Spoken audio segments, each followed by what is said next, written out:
It's Cleveland week. We'll talk about this coming up next on the Wincinnati Podcast. It's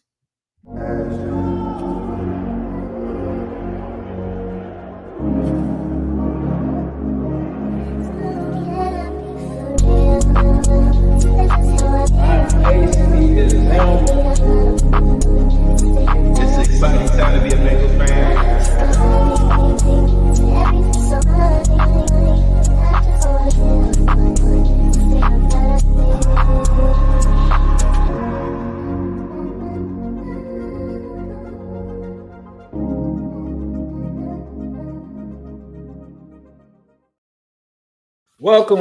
Welcome to the Wincinnati Podcast. I'm Ace, he's Zim. The Battle of Ohio is getting ready to kick off this Sunday. We're here to talk to you guys about all sorts of topics for today's show. We're going to get into potential trade targets that the Bengals could be looking at. We'll be previewing the game, of course. We're going to give you guys our Wincy Play of the Week, and we're going to give you the game plan. But before we get into that, partner, how you doing today? I'm doing pretty damn good, man. I feel really good. Fresh back. You know, we did our show, our recap show, so I'm still kind of, getting back in the mix. I'm feeling really good. We've both been talking ball outside of just the Bengals world that we live in. We've been doing some AFC North stuff too, so feeling really good about that. But I think that we survived because had we not won that game, life would be different. This show would be a little bit different. Completely. And this game coming up is important as well. Definitely. We're definitely going to get into that. Don't forget, this show is powered by BetUS. We're going to get into our first topic coming up next. Let's go! Let's go! Let's go! Let's go! All right, bro. I started the week talking to you about a potential pipe dream, whatever you want to call it, trade kind of situation. We've seen a lot of trades happen over the last couple of days. You talk about Davante Adams to the Jets. You talk about Amari Cooper getting traded to the Bills. Bengals. I personally feel like they should be in the market now. Will they actually do that? I think today we got our answer. They feel like they got Max Crosby at home. But for me, one of the trade targets that I always talked about, and, you could talk about whether it's realistic or not. At the end of the day, I don't think it really has a chance of happening. But I think what should be considered is a trade for Max Crosby. With the Raiders just basically waving the white flag and saying, Davante Adams, you out of here. Seeing Shador and their owner kind of talk about things, seeing Tom Brady take over the team. To me, that just looks and screams to me like a team that's probably headed towards a rebuild. And if Tom Brady and these guys are a part of your ownership team, I'm thinking that you want to get a quarterback like Aiden O'Connell and all of these guys can't be your quarterback going forward. It can't be Gardner Minshew. So I would put pressure on the Bengals to go after a guy like Max Crosby. The reason being that it's another elite defensive edge rusher that you could pair with Trey Hendrickson. To me, if you put those two together, that's the best tandem in the league. It's not a question for me. It also helps your secondary out. You talk about Dax going down with the injury, right? Some issues there in the secondary. And I think I talked to you about like, okay, well, how do we make it work, right? The way that I see these things are, you got C. Higgins up next year, right? So that's $20 million that's preoccupied now. You could move along from somebody at the same position. I'm not going to say that because I don't want to speak it up, but there's moves I feel like you can make. You could pair him with Trey Hendrickson for about a year and a half. And if you didn't have an option for Trey Hendrickson, which they don't at this point, you could also move on to him. He's 27 years old as it stands right now. To me, it's just a move that makes sense because the Bengals defense, I like what they did against Daniel Jones and all of that, but I just feel like he would immediately be a game changer for this defense, similar to when the Ravens traded for a Roquan. Is there any response to that, or do you have like a better target or somebody else that you like to see the Bengals go after? I think there's a couple different things to consider when talking about a trade. One, the Bengals are only going to do a trade if it's egregiously in their favor. So me seeing or thinking about Max Crosby, to me, it's not realistic at all in that regard because Max Crosby has a couple different things going. Max Crosby has a contract that has a non-guarantee in it, which is super valuable in it. So the Raiders know that. Also, the Raiders have come out and said that they're not trading Max Crosby. Also, Max Crosby's also came out and said that he's going to be a Raider for life, which, all these things can change, but those are all things that fall in favor of, leverage for them. The other thing that has to happen is the Bengals have to show the front office, the Bengals players, their play, that they're a winning team and they're just one piece away from winning a Super Bowl. Currently at 2-4, as fans, I think we're all like, yeah, I want to trade for somebody. But as the business side of me is saying, why would I trade for somebody? And I don't even know if I'm going to beat the Browns this week. You know what I'm saying? Like, I don't know if I'm a playoff team. I don't know if I'm a Super Bowl team, just taking my fandom out of it. If they could string together this win coming up, and I think the deadline's right before November, whatever. So if they string together 2 wins and then they're 4-4, and the only missing piece is like pass rush, and then you need Max Crosby in an imploding situation, like he's come out and said, I don't want to play for them no more, or he's pushing more people on the sideline, and now leverage is now in your favor. It's like a big whirlwind of, I was about to use a natural disaster. It's a big whirlwind of things that will have to happen to get like a Max Crosby level guy. But I can see them trading for somebody. Our good friend Divine, he developed a list. I'll retweet it out too. But it's got a good amount of guys. But I think like a BJ Hill level guy at the edge position to a bad team, and then the Bengals are winning. I do think it's possible. I do think the Bengals can pull off a trade. Do you think that they go after a corner, being that Dax just went down? Like, is corner a situation that you can see them going after? Or do you feel like they kind of, being that they drafted a couple of guys, you talk about Ja or Fig, is that the guy, or do you think that they could actually look into some other guys?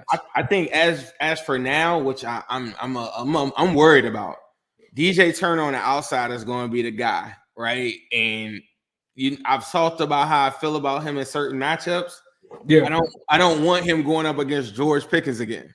You see what I'm saying? So I don't know. The Bengals feel that same way about it, but I would hate to find out the hard way. Like a lot of teams found out about Jamar Chase this season. Like, you're not like that, and we'll show you're not like that. I don't need one of those moments to happen. If I like how you're proposing, I will go after a guy. I don't know who that would be. You know what I mean? But a guy, there are some guys like they're even like, say the Dolphins were losing, a guy like Holland, I think solves a lot from a secondary position.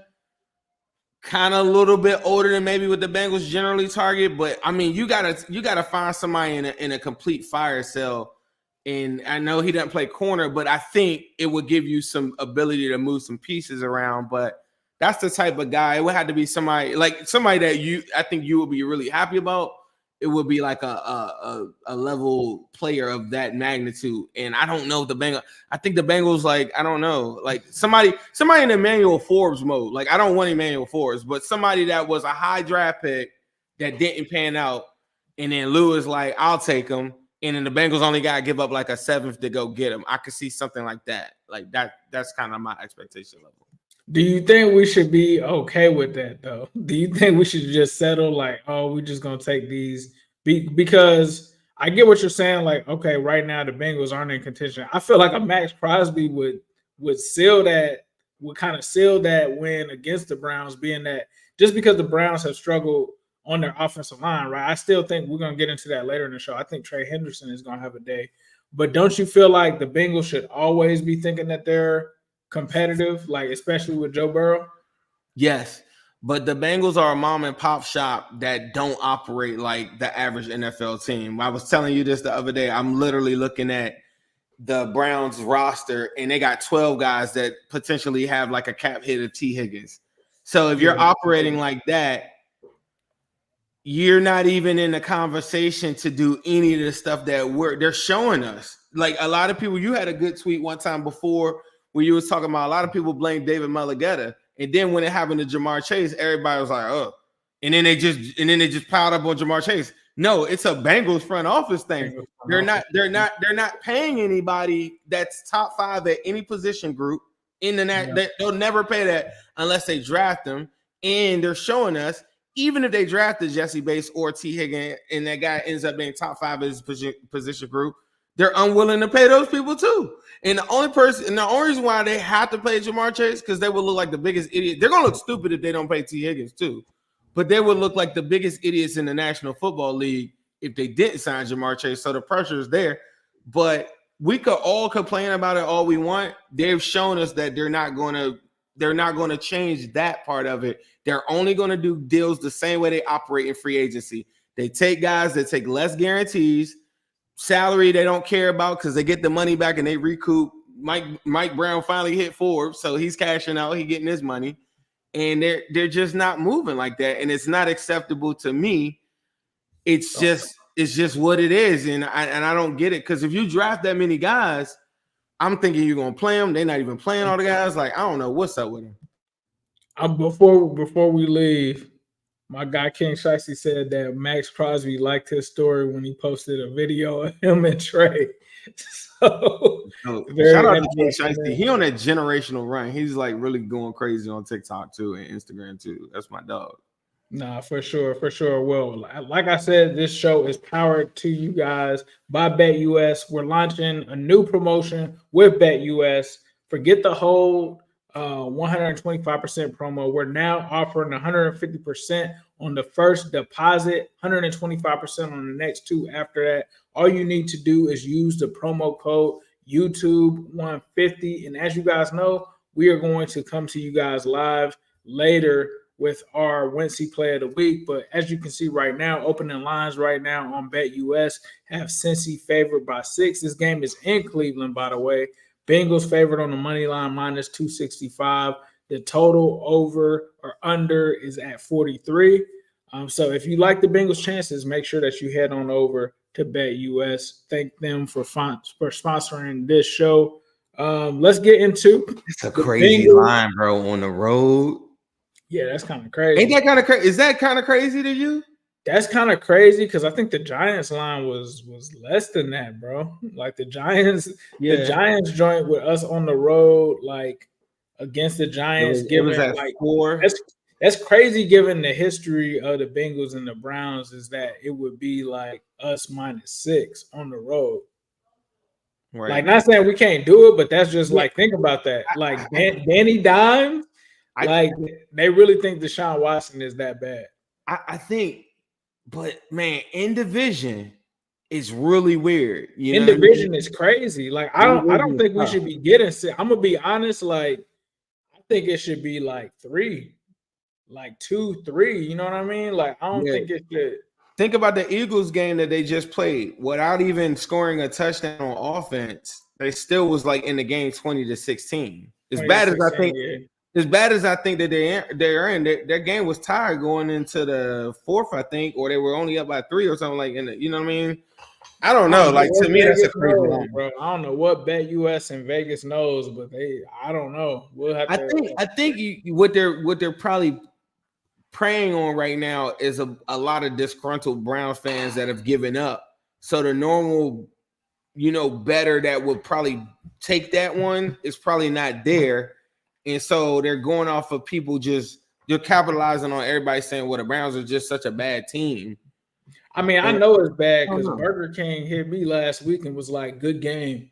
It's already, you guys are going to be 3 and 4. This was nasty. He wasn't saying that today. When he got around his cousins and stuff all in his face, he's talking crazy about the Bengals. He wasn't saying that today. Today was Nick Chubb, tear dripping out his eye, and everybody's like, oh, we're inspired now.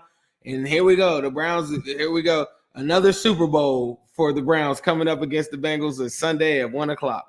Let's get into this game. You talked about it Sunday at 1:00. Vegas is favoring the Bengals by 6 points here. 2-4 Bengals, 1-5 Cleveland Browns. Right now, the money is on the Bengals. I don't know about this one, bro. Like when I look at it, the Bengals are relatively healthy. The Browns are a team where we're going to be scouring and watching the injury report to figure out what's going to happen, because you got Delpit, who's banged up right now. You got Denzel Ward, who's banged up right now. Jerome Ford likely isn't playing. You got all of these guys that are potentially banged up now. Myles Garrett's still going to be there. A lot of the regular guys are still going to be there, right? So, outside of Denzel Ward, it doesn't really seem like many guys are going to be missing outside of guys that obviously are on IR. You talk about Wyatt Teller and the offensive line. But starting things off on the offensive side of the ball, this has been a rivalry between the Bengals receivers and the Cleveland corners. And it's kind of going back and forth. Like, of course, if you talk to Cleveland fans, they're going to make it seem like it's one-sided. I tend to feel like it's going a little back and forth. It seems to be a pretty heated rivalry. These dudes don't like each other. Like when it comes down to it. Do you think that the Bengals have something for this secondary that's a little different around this time? I do. I think the difference this time, so many times, and we just went through this with the Ravens. So many times we played them. T. Higgins hasn't been there, or Tyler Boyd is out of the game early, and all these different things that happen, and it gets lost in the sauce. I think with all of our wide receivers being healthy, I wish they would play Burton. I'm not going to go on the Burton rant today, but all of our wide receivers being healthy. The difference is this, though. This is the first time, and Joe Burrow talked about this today at the press conference. He was saying that he was very impressed with like the running plan that they have. And if you go look at teams like the Raiders, the other team escapes me, but they had good success running the football against them.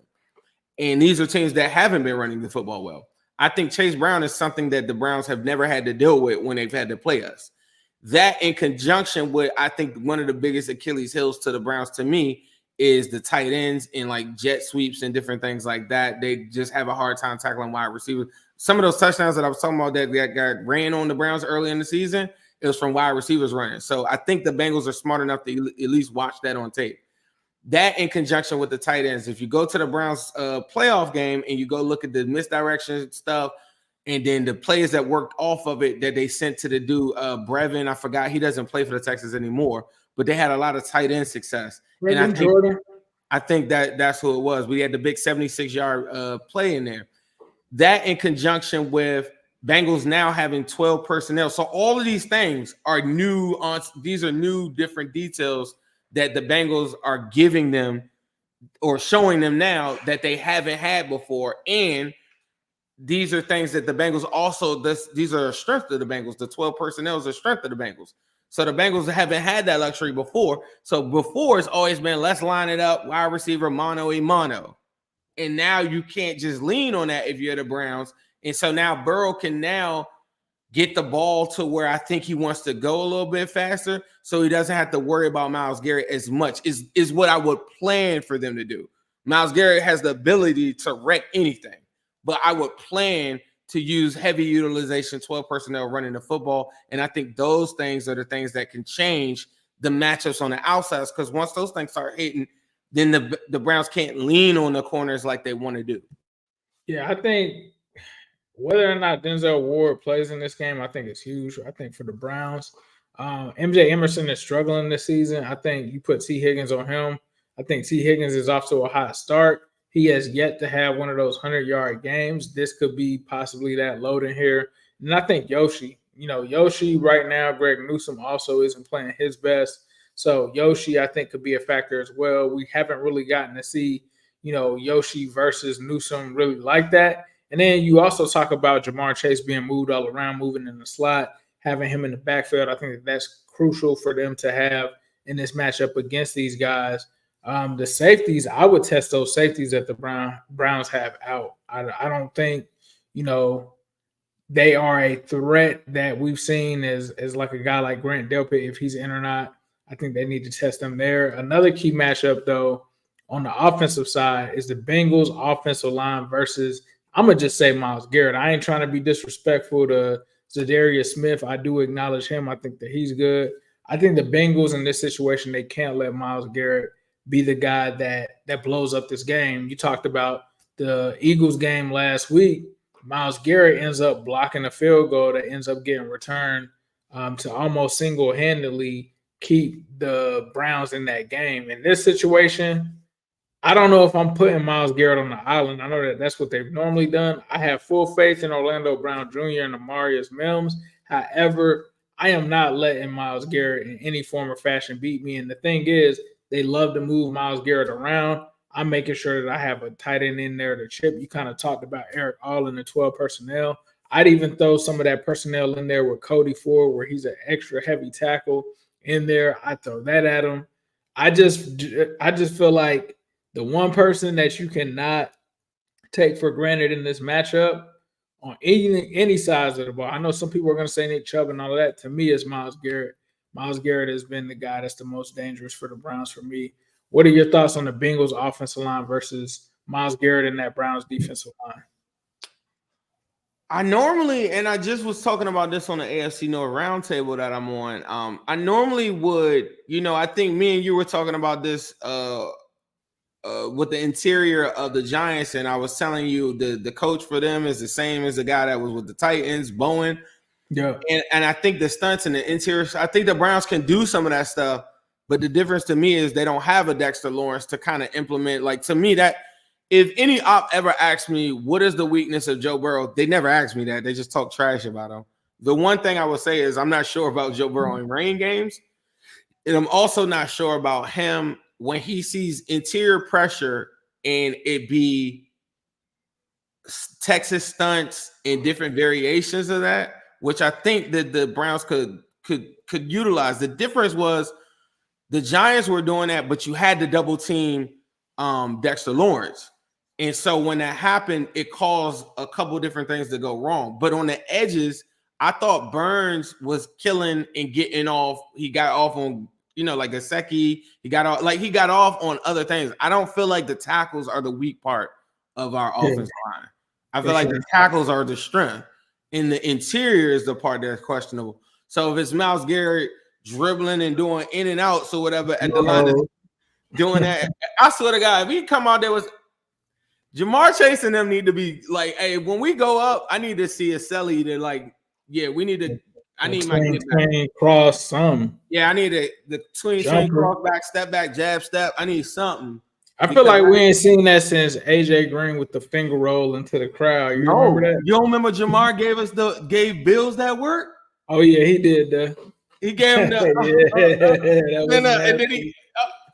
and then T gave him a layup one time. I think the Chiefs. He had a little bit of work. He gave him the down the way a few games ago. A lot of people didn't peep that. He did it down the way. I know a lot of people from since he was like, oh yeah, like bro, we can't get rid of T. After he did it down the way, and then all the people out the loop was like, what? And I'm like, nah, what does that mean? Like, you had to be there, bro. Like, I just to me, from a matchup standpoint, this is the first time that I feel like Bengals have some things that can counter the strengths of the Browns. And I think that that's the overall theme for me. It's not that I think that the Bengals are going to wash them, which they should. The Bengals should kill them based off of how the season's gone. I know our record is 2-4, but we watched us pretty much give Pat Mahomes the worst game of his of his career. We watched our offense go to work on the Ravens and watch our offense go to work on the Commanders. Like, you shouldn't get to games like this in division and just clam up.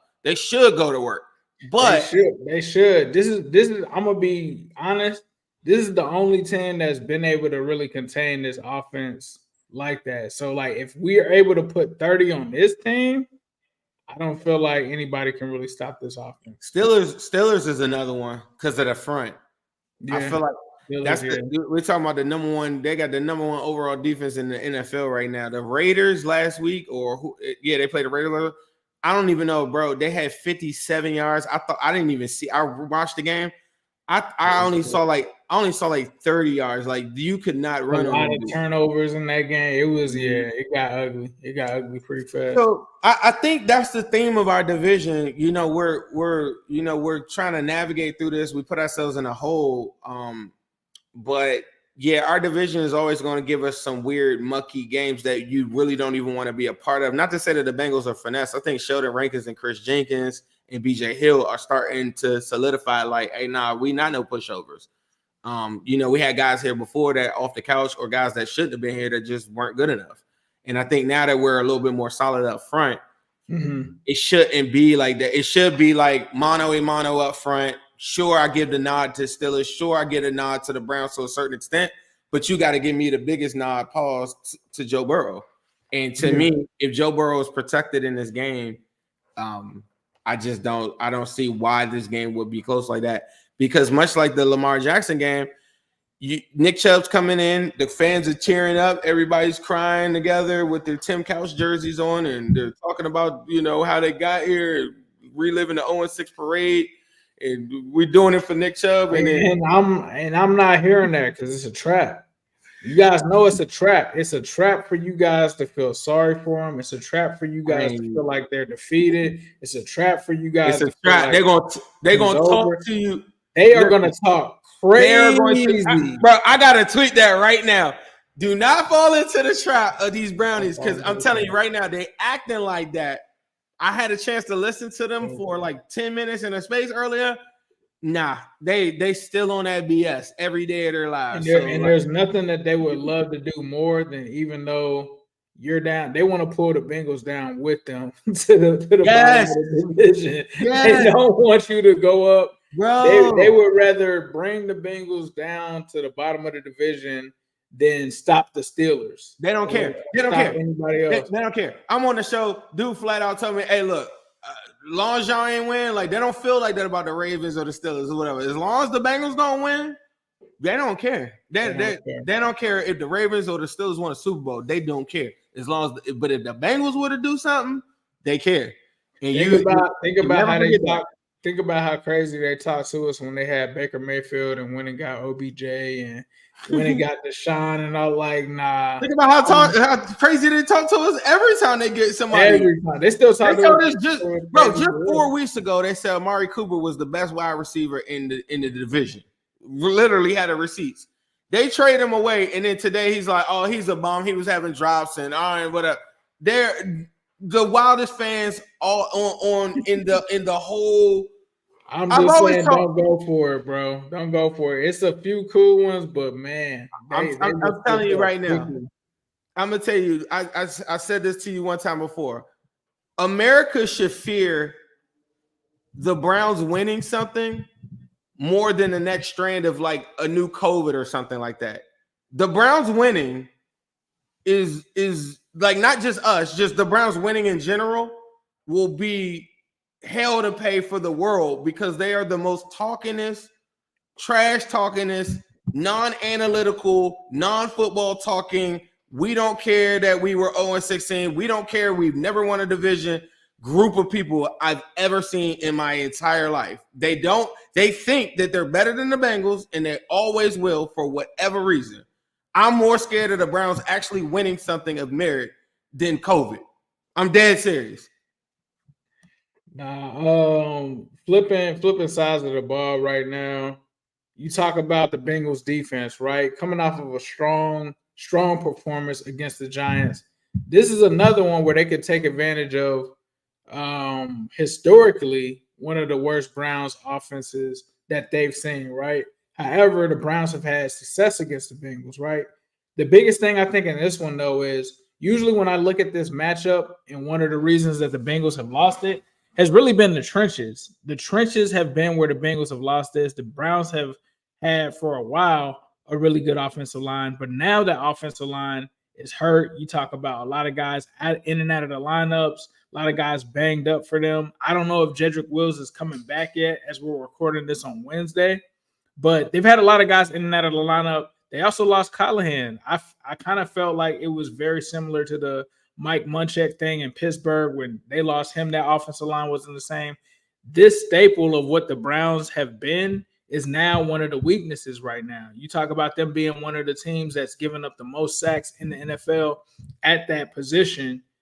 That's where I feel like the Bengals can take advantage. Like normally, most of the times, and it's funny because people wonder why I was Team Panay.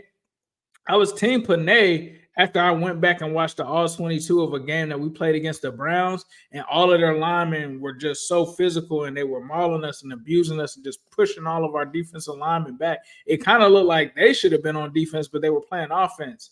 And I just don't think they have that right now. And I think you got somebody in Trey Hendrickson. A lot of Browns fans don't like Wills anyway. So whether he plays or not, you're talking about Trey Hendrickson coming off of a 2-sack game. Trey Hendrickson could be a terror in this game. And then we also talk about BJ Hill, who seems to be playing some good ball at the right time right now. Now, you still got Chris Jenkins in there that they haven't seen. You got Max Murphy in there. So I think that this is a Bengals defensive line that can really put some pressure on the Browns offensive line from what they're doing. What are you thinking about the Bengals defense as it applies to what the Browns are doing right now offensively? I think that the defensive line, like BJ Hill, I posted a stat earlier today. I was trying to pull that up, but in the last 2 weeks, sorry if you're a helicopter over my house. It's not the police, I promise you. It's the Browns trying to break in. I'm about to say that Browns ain't like that last little ring of comments I just said just now. BJ Hill over the last 2 weeks, as far as interior defense alignment, 4th in PFF grades, 5th in run defense, 6th in pass rush, and 8 pressures tied for 6th. So BJ Hill coming back, Sheldon Rankins, Chris Jenkins now.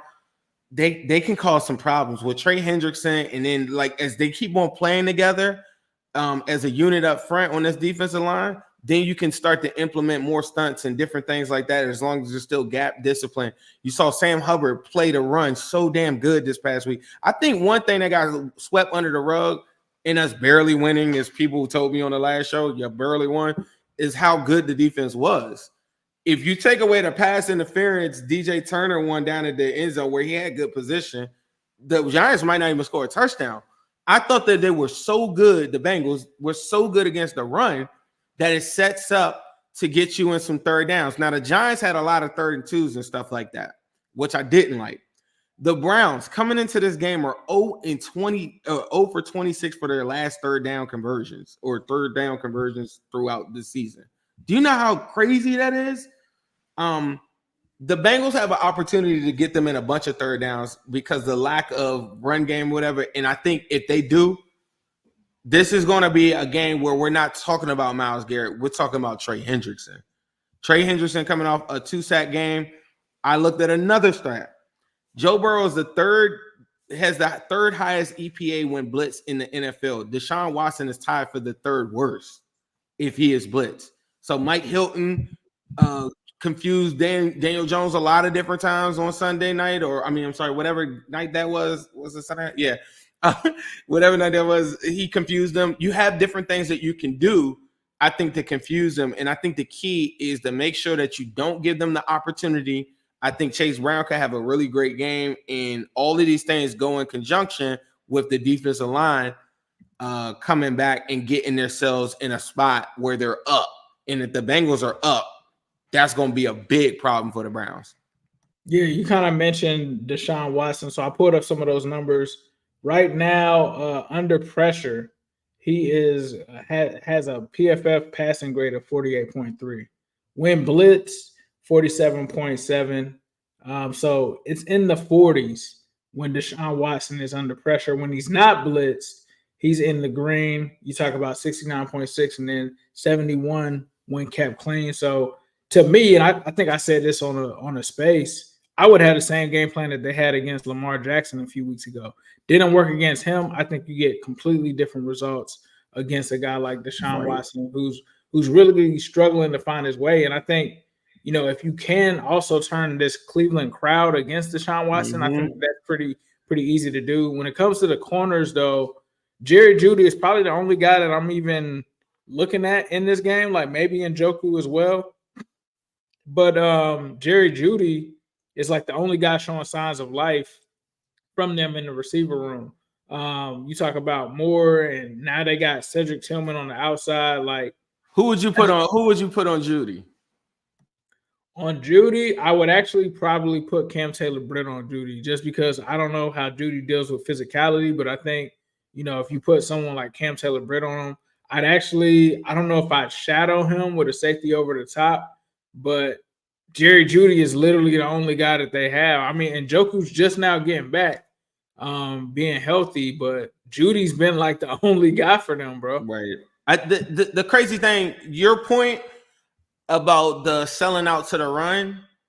I don't really think you even need to do that with them like that. I don't think that until their run game could show me that it was not good even that. So selling out to the run, but I'm not even really talking about that. I'm talking about the blitzes and all of that, like sending pressure, like did loading up. Lamar. Like when you say the game plan, Loading up, sending like Mike loading up. Hilton on But this is what I'm blitzes. saying. Like, all right, so loading up the box, whatever. Until they show me that they can consistently run the ball, whether that's like Nick Chubb, you know, coming out off of IR and everything and playing, I imagine he might get like 10 carries or so. Maybe it's more. Maybe it's 15, right? That's still like a high.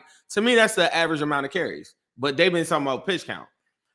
Until he could show me like he's breaking tackles at the very beginning, I wouldn't come out there and sell out. I feel like I don't want to give a stack box to give Watson the chance to have one-on-one throws. I want him to decipher, you know, like it's a bit of what you're saying. Like I would show blitz, I would blitz, but I'm not trying to give him what we gave Lamar, and that's a bunch of one-on-ones with our corners that I don't really like. Our corners, that's the one thing on my team that kind of like I do trust them against Jerry Jeudy. I do, because I do trust them on. If you would have asked me that, I do trust them to beat them and be better than those guys. Yeah, but if you would have asked me this 3-4 weeks ago, I said hell yeah. But now with DJ Turner out there, I'm not as confident, bro. In CTB, we seen him get cooked. And in some of those games, think about it. Guys like Bateman, guys like think about some of these guys that have been getting like some not crazy numbers, but right. they're doing more than what I expected. Yeah, I mean, I can see that. I like DJ Turner though, but I understand that. I like DJ Turner. I'm in the minority of that. I know that I'm in the minority in terms of DJ Turner, so I do understand what you're saying. Like, if you do leave him on an island by himself, he's always around the ball, but sometimes guys are still able to still make, always catch it because you could body him. And somebody like Jeudy is a route runner. He puts a little bit of pressure. Bateman's like that too. As much as I said I want to funnel the game plan to him in that game, I just feel like I've seen our corners, whether it was the Commanders game, Ravens game, I've just seen them give up way too much stuff. And if I'm loading up the box and I'm allocating more to the run game, I need their running backs to show me that they're worth that for me to do it first. I think maybe loading up the box, showing the blitz, and then jumping out of that, and then making Deshaun Watson think, especially if the crowd gets to turning on him and all that stuff like that, he'll be in hell. But the one thing I thought that made Lamar's life easier is that they were trying to show so many guys in the box that it was easy for him to pick his one-on-one matchups throughout the game. And I don't want nothing easy for Watson. This game, Watson is the mark. Like, that's the guy that I'm putting. If we're going to lose this game, it's going to be because Watson played the best game of his season, and that's my game plan. Whether that works, we'll see. Yeah, I'm definitely. I feel you. I'm putting the ball in Watson's hand and seeing what he ends up doing with it. Which that just sounded crazy, but I'm gonna go ahead and toss it to our friends. It's actually all right. I'm gonna go ahead and toss it to our friends at Manscaped.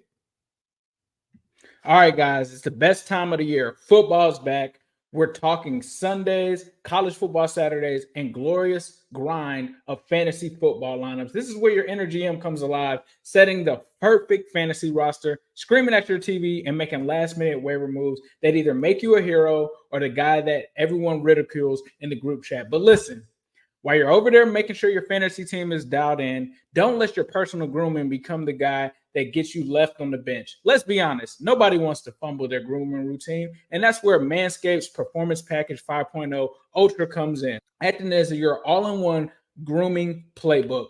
From keeping things sharp down there below the Lawnmower 5.0 to taking care of those rogue ear and nose hairs with the Weed Whacker 2.0, this is the lineup that'll keep you looking like a champ on and off the field.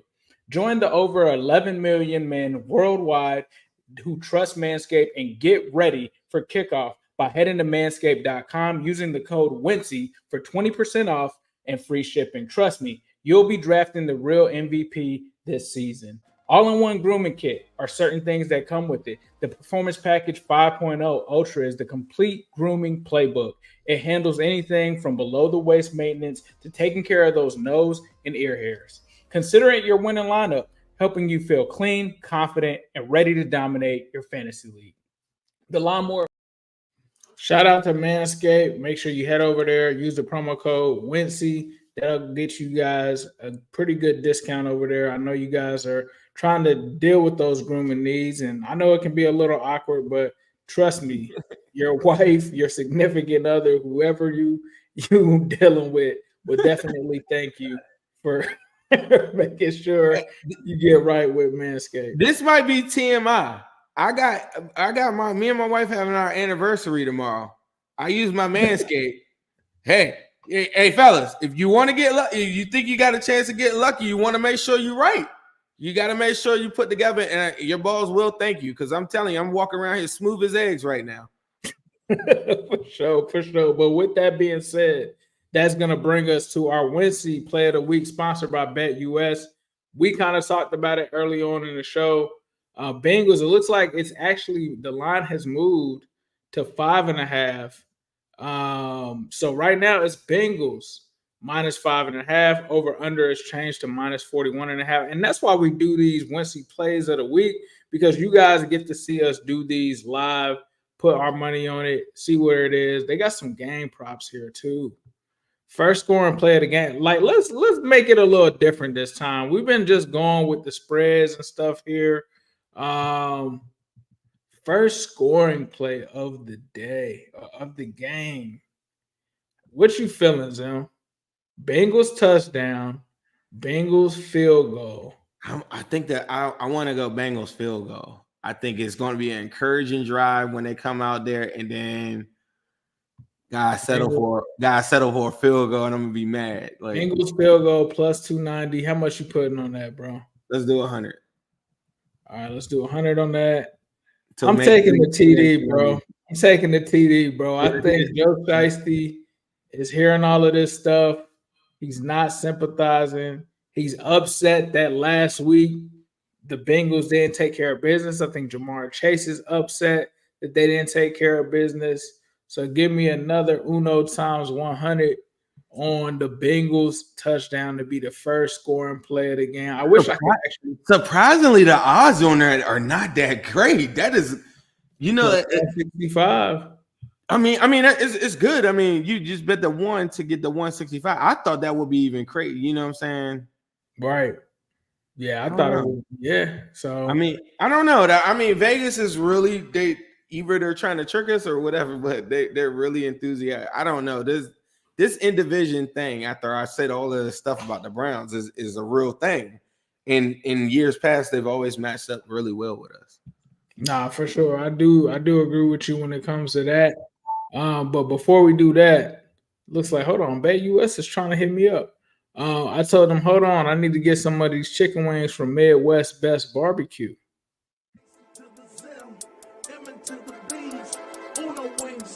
Wings and them CTVs. Midwest Best is the place to be for curing wings. Midwest Best is the place to be for curing wings. The AC to the Zim, M to the B's. Uno wings, Jeep on wings, and them CTVs.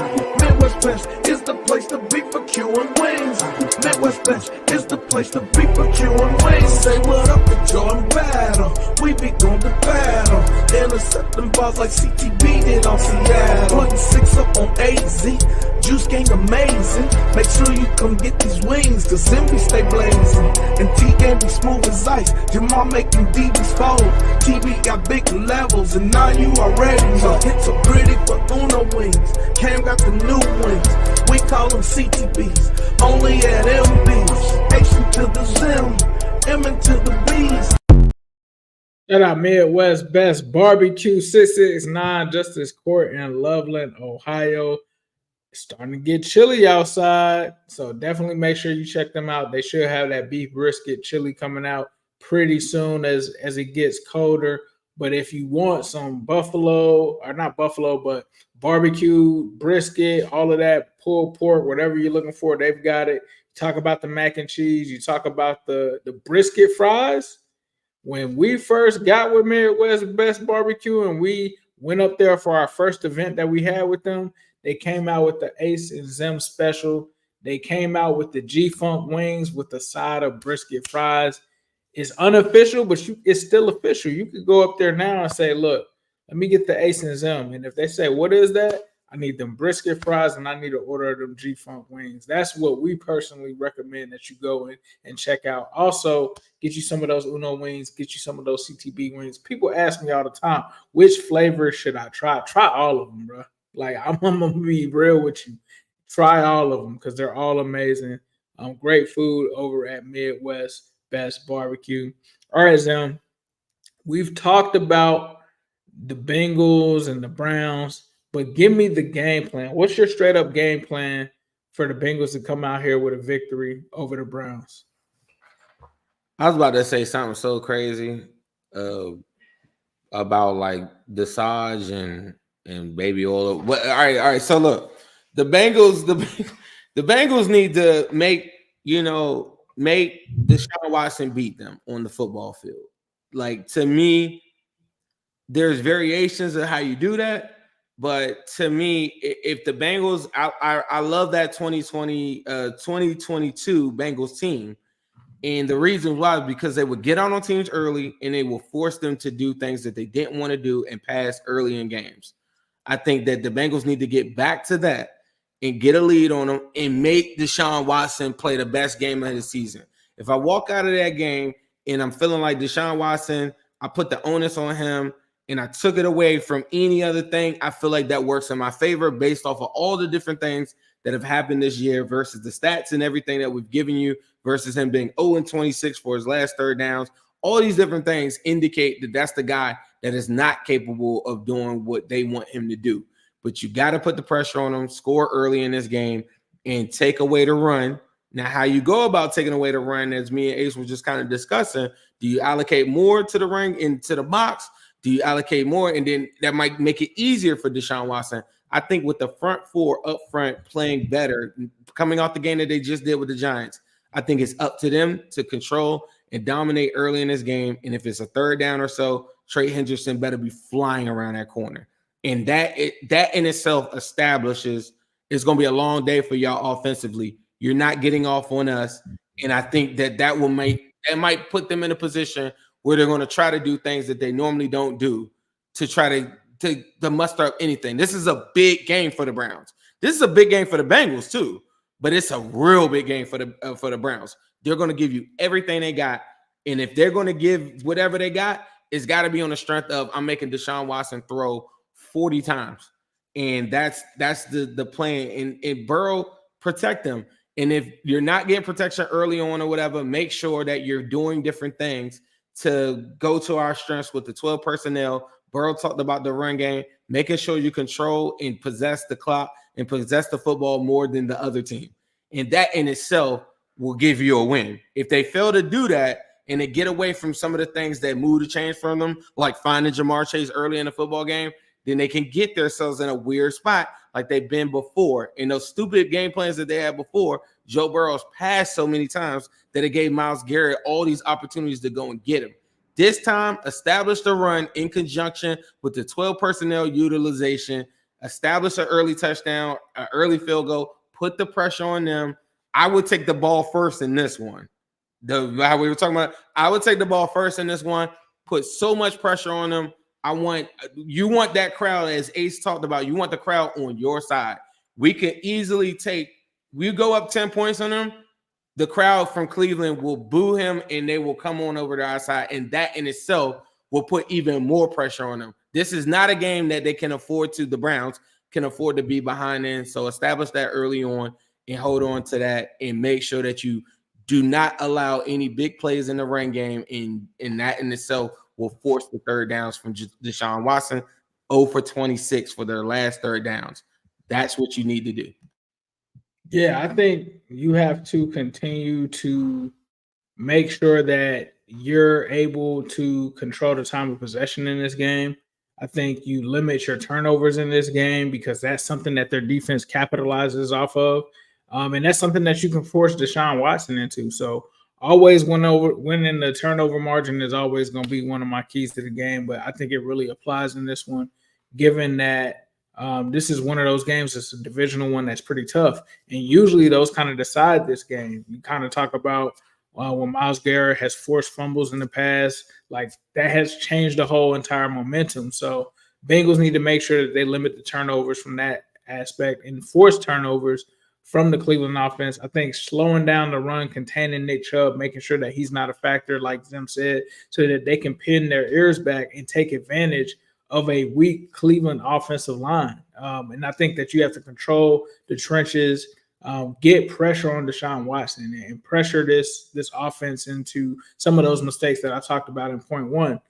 Point number 3, get Jamar Chase, T. Higgins, and your guys' targets. I know that this is a strong secondary. However, they've been susceptible. They're not as strong as they've been in the past. You talk about Emerson struggling, especially if Denzel Ward is not suited up in this game, there's blood in the water. I'm taking advantage of whoever that third corner who normally doesn't play in the game. Like, yeah, he's getting lit up. And I'm assuming that what they're going to do is if Denzel Ward doesn't play, I think generally what they've done in the past is they move Newsome to the outside. I'm putting Jamar Chase in the slot, bro, and whoever that rookie corner or whoever that is getting ate up all game. And then I think, like Zim is saying, make sure that you make sure that you establish the run. Make sure that you're able to do. Say, bro, Cam and Mace changed the podcast game forever, but you got to make sure that you're establishing a run. Make sure that you're controlling the clock, and I think you get out of there with a win. I think, like you said, make sure that you turn Cleveland's crowd against them. Like, use that to your advantage, and I think you get out of there with a dub. Can I give y'all some quick numbers on Deshaun Watson as far as like him being sacked? This is why I was talking about Trey Hendrickson.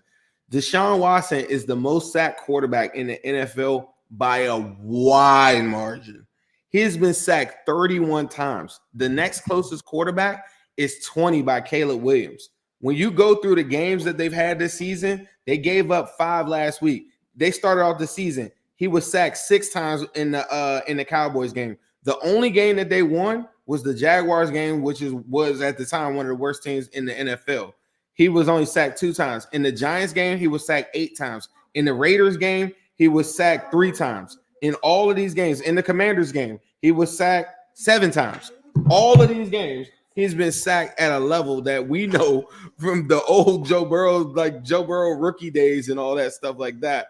And when that pressure is on him, he makes some crazy, erratic pocket decisions. So go get him. For sure, for sure. Well, this has been the Wincinnati Podcast. Make sure that you like, comment, and subscribe. We appreciate that. If you're following us on Twitter, follow us at the Wincinnati Pod. Follow me at New Stripe City. Follow Zim at Zim Hude. Also, make sure you check out the Bengals post with Jake and Mon. They do a great job over there. Make sure that you guys tune in and listen to them as well. Usually they also go live after the game, post-game. Sometimes we either do the full Wincy roundtable or the post is always live. So make sure that you guys tap in and check out that. The last time we did a roundtable had about 9,000 views, so we appreciate that. You never know. Might have to do one after this one. I don't know. Battle of Ohio, it's a big one. So make sure that you guys stay tuned. Hit that subscriber button. Hit that notification bell.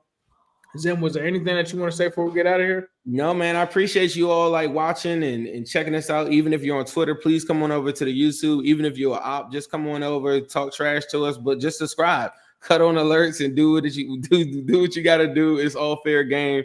I really do appreciate everybody checking out the show again. As Ace just pointed out, also make sure you check out Bengals Post. But we are trying to just keep on building, give you good content all throughout, giving you shorts on YouTube and all types of stuff. Shout out to our dog Martin that always holding us down too. So we're doing a lot of different things, and we can't do any of those things without you. So if you're watching this, please send this link to somebody else and let them check it out. Make sure you like and subscribe. Yeah, for sure. And once again, thanks to BetUS for sponsoring the podcast. Thank you guys.